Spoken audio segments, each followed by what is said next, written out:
आणला वादळी पावसाचा तडाखा। अनेक ठिकाणी मोठं नुकसान, पाऊस कमी पण वारच जास्त। दहिवडी माण तालुक्याला गुरुवारी सायंकाळच्या सुमारास वादळी पावसाचा जोरदार तडाखा बसला। यामध्ये तालुक्यात अनेक ठिकाणी मोठं नुकसान झालं असून काही ठिकाणी पाऊस कमी परंतु वादळी वारं असल्याचं चित्र होतं।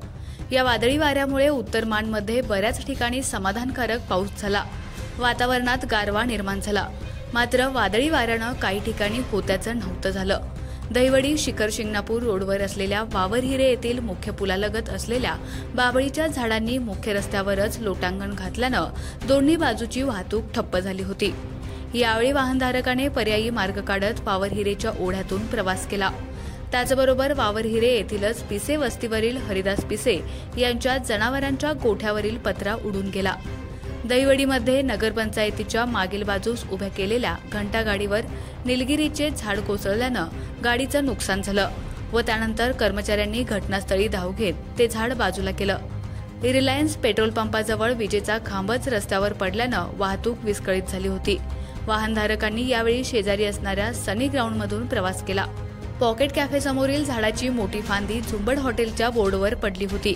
त्याचबरोबर दहिवडी बसस्थानकाच्या पाठीमागून सिद्धनाथ मंगल कार्यालयाकडे जाणाऱ्या रस्त्यावर लिंबाचं झाड आडवं झालं होतं। दहिवडी ते खांडसरी चौक मार्गावर विजेच्या तारा तुटून पडल्या होत्या। दानवलेवाडी येथील जंबूबेट या ठिकाणच्या शेतात झाडाची फांदे खांबावर पडल्यानं विजेचा खांब मोडून पडला।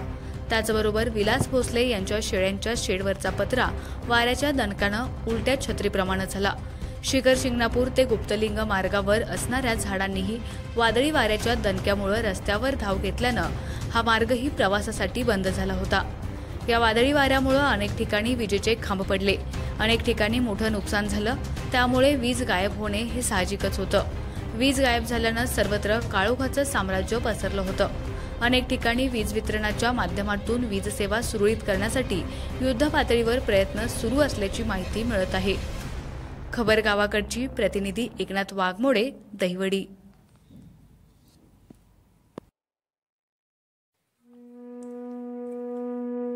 आमच्या खबर गावाकडची या चॅनेलला सबस्क्राइब करा, लाईक करा आणि आमचे व्हिडिओ शेअर करा। धन्यवाद।